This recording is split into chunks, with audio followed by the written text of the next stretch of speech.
Assalamualaikum warahmatullahi wabarakatuh. Perkenalkan, nama saya Azhara Nurapta Sandi dengan NIM K75222024 dari PAPA Angkatan 2022. Di video kali ini, saya akan memaparkan materi yaitu tentang tantangan dan privasi dalam penggunaan teknologi informasi komunikasi. Maka langsung saja kita ke materinya. Materi pada kali ini membahas 4 subbab, yaitu ada jenis ancaman keamanan, perlindungan data pribadi, peran kebijakan privasi, dan juga praktik mengelola resiko keamanan dan privasi. Oke, jadi pembahasan yang pertama yaitu ada jenis ancaman keamanan. Ancaman keamanan itu seperti serangan cyber yang dapat membahayakan organisasi yang mengandalkan teknologi informasi komunikasi. Nah, di mana tantangan utamanya itu melibatkan yang pertama ada malware. Malware merupakan program jahat seperti virus, worm, dan juga trojan yang dapat merusak sistem dan mencuri data.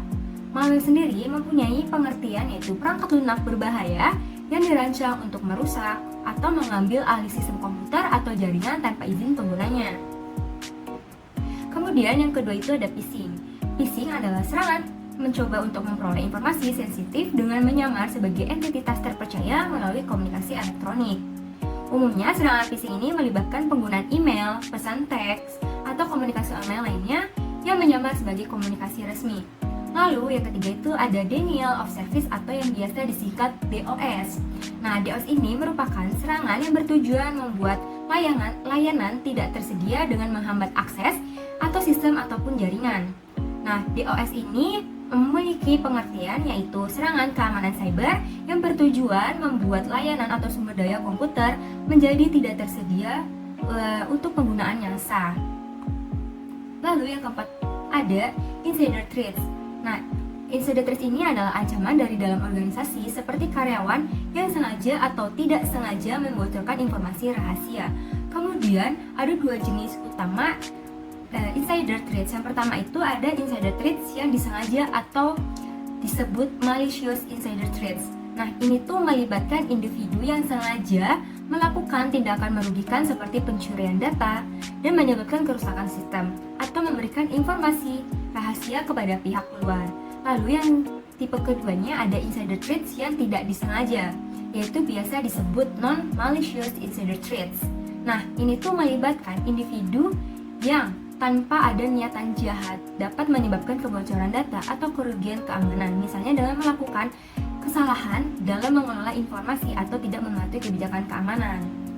Kemudian ada ketidakpatuhan regulasi, di mana ketidakpatuhan regulasi ini merujuk pada keadaan di mana suatu organisasi itu tidak mematuhi persyaratan dan ketentuan yang ditetapkan oleh peraturan atau regulasi dalam konteks privasi data.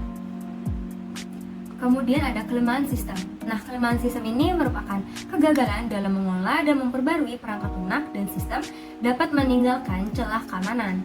Kelemahan sistem ini merujuk pada kekurangan atau kegagalan dalam perangkat lunak, sistem operasi atau infrastruktur teknologi yang dapat dieksploitasi oleh pihak yang tidak sah untuk merusak, mencuri data, atau mengganggu operasional normal. Dan terakhir itu ada keamanan jaringan yang lemah. Nah, di mana keamanan jaringan yang lemah ini merujuk pada kondisi di mana konfigurasi jaringan tidak optimal atau proteksi yang diterapkan tidak memadai, sehingga dia memberikan celah bagi akses yang tidak sah oleh pihak yang tidak diinginkan. Selanjutnya, kita masuk ke pembahasan yang kedua, yaitu perlindungan data pribadi. Nah, perlindungan data pribadi ini adalah aspek krusial dalam penggunaan teknologi informasi komunikasi oleh organisasi, di mana memiliki tantangan keamanan dan privasi yang dapat dihadapi, termasuk yang pertama ada kebocoran data pribadi. Ancaman utama adalah kemungkinan kebocoran atau akses tidak sah terhadap data pribadi karyawan ataupun pelanggan. Yang kedua, ketidakpatuhan regulasi. Ketidakpatuhan regulasi ini mencerminkan situasi di mana organisasi tidak mematuhi ketentuan dan persyaratan yang diatur oleh undang-undang atau regulasi tertentu terkait perlindungan data pribadi. Kemudian yang ketiga, ada serangan terhadap basis data. Serangan terhadap basis data ini mencerminkan upaya oleh pihak yang tidak berwenang untuk mengakses, mengubah, atau merusak integritas serta kerahasiaan data yang disimpan dalam basis data suatu organisasi. Kemudian kurangnya kesadaran pengguna. Nah, di mana kurangnya kesadaran pengguna ini mencerminkan situasi di mana karyawan dan pengguna akhir dari suatu organisasi mungkin tidak sepenuhnya menyadari betapa pentingnya pentingnya peran mereka dalam melindungi data pribadi mereka masing-masing. Kemudian ada penggunaan layanan cloud. Nah, penggunaan layanan cloud ini mengacu pada praktek penyimpanan data pribadi dalam infrastruktur cloud yang dapat melibatkan penyedia layanan pihak ketiga. Kemudian ada penanganan data yang tidak aman, di mana penanganan data yang tidak aman ini mencakup segala bentuk kesalahan atau kelalaian dalam proses pemrosesan, penyimpanan, atau pengiriman data pribadi yang dapat berakibatkan pada kebocoran atau penggunaan data yang tidak sah. Nah, kesalahan seperti itu biasanya timbul dari berbagai faktor termasuk kecerobohan dari manusia tersebut atau kurangnya pengamanan teknis dan juga serangan cyber yang berhasil menembus lapisan keamanan. Memasuki pembahasan yang ketiga, yaitu peran kebijakan privasi. Peran kebijakan privasi adalah pernyataan formal yang menguraikan bagaimana suatu organisasi itu mengumpulkan, menggunakan, mengelola, dan melindungi informasi pribadi dari individu atau pelanggan. Nah, dalam konteks penggunaan teknologi informasi komunikasi, kebijakan privasi menjadi kritis karena tantangan keamanan dan privasi melibatkan data pribadi. Berikut adalah beberapa poin yang penting terkait kebijakan privasi dan tantangan yang dihadapi oleh organisasi.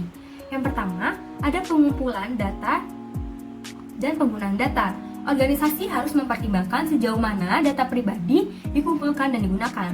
Keberlanjutan teknologi seperti big data dan analisis prediktif menimbulkan tantangan baru terkait kontrol dan keterbukaan dalam penggunaan data pribadi. Yang kedua, ketidakpatuhan regulasi. Lagi-lagi di sini membahas tentang ketidakpatuhan regulasi karena itu penting. Nah, di mana menjaga kepatuhan dengan regulasi privasi seperti GDPR, CCPA atau peraturan privasi lainnya dapat menjadi rumit dan memerlukan pemahaman mendalam tentang kebijakan dan praktik privasi yang berlaku. Kemudian transparansi dan keterbukaan, di mana menyediakan informasi yang jelas dan dapat dimengerti kepada individu mengenai bagaimana data mereka akan digunakan seringkali merupakan tantangan. Ini juga melibatkan aspek keterbukaan dan transparansi dan dalam kebijakan privasi. Kemudian ada keamanan data, di mana menjamin keamanan data pribadi dari akses tidak sah atau kebocoran merupakan tantangan yang paling serius. Nah, perlindungan data, enkripsi, dan pengelolaan akses yang ketat menjadi kuncinya. Kemudian ada hak individu dan kontrol, di mana memberikan hak kepada individu untuk mengontrol data pribadi mereka, termasuk hak untuk mengakses, menghapus, atau membatasi penggunaan data. Bisa menjadi rumit dalam implementasi dan pemenuhan. Dan yang terakhir itu pelatihan karyawan, dan memastikan bahwa karyawan memahami dan mematuhi kebijakan privasi merupakan tantangan tambahan. Nah, di mana pelatihan yang efektif diperlukan untuk meningkatkan kesadaran dan pemahamannya. Dan yang terakhir, respon terhadap pelanggan. Nah, menangani pelanggaran keamanan dan privasi dengan cepat dan efektif adalah tantangan yang tersendiri, di mana kebijakan privasi perlu menyertakan rencana respon darurat. Dan kita masuk pembahasan yang terakhir, yaitu praktik mengelola risiko keamanan dan privasi. Mengelola risiko keamanan dan privasi dalam penggunaan teknologi informasi komunikasi memerlukan penerapan praktik yang terbaik, melibatkan kebijakan, teknologi, dan kesadaran penggunanya. Kemudian, ada beberapa praktik terbaik yang dapat membantu organisasi untuk menghadapi tantangan keamanan dan privasi.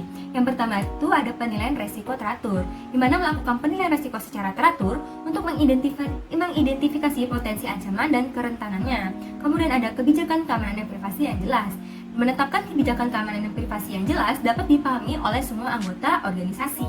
Kemudian ada pelatihan dan kesadaran pengguna. Nah, ini tuh melibatkan karyawan dan pengguna akhir dalam pelatihan keamanan dan privasi, meningkatkan kesadaran pengguna tentang ancaman potensial dan praktik keamanan yang baik. Kemudian ada enkripsi data, di mana menggunakan enkripsi ini untuk melindungi data yang sensitif selama penyimpanan, pengiriman, dan pemrosesan. Dan ada pemantauan keamanan dan kejadian, di mana disebut security monitoring. Kemudian ada pengolahan akses pengguna. Kemudian ada pengembangan dan pemeliharaan kesiapan tanggapan keamanan. Ada pembaruan perangkat lunak dan sistem, di mana melakukan pembaruan perangkat lunak dan sistem ini secara teratur itu akan menutup celah keamanan yang ditentukan. Pembaruan ini juga penting untuk menjaga keamanan sistem.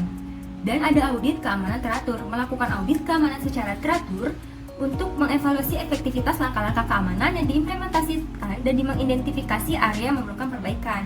Dan terakhir, ada kerjasama dengan pihak eksternal. Kita harus berkolaborasi dengan komunitas keamanan, pihak eksternal, dan penyedia layanan keamanan untuk mendapatkan wawasan tentang tren keamanan terbaru dan mendapatkan pemahaman yang lebih baik tentang ancaman potensial. Nah, itu tadi pemaparan materi tentang tantangan dan privasi dalam penggunaan teknologi informasi komunikasi yang dapat saya jelaskan. Kurang lebihnya mohon maaf.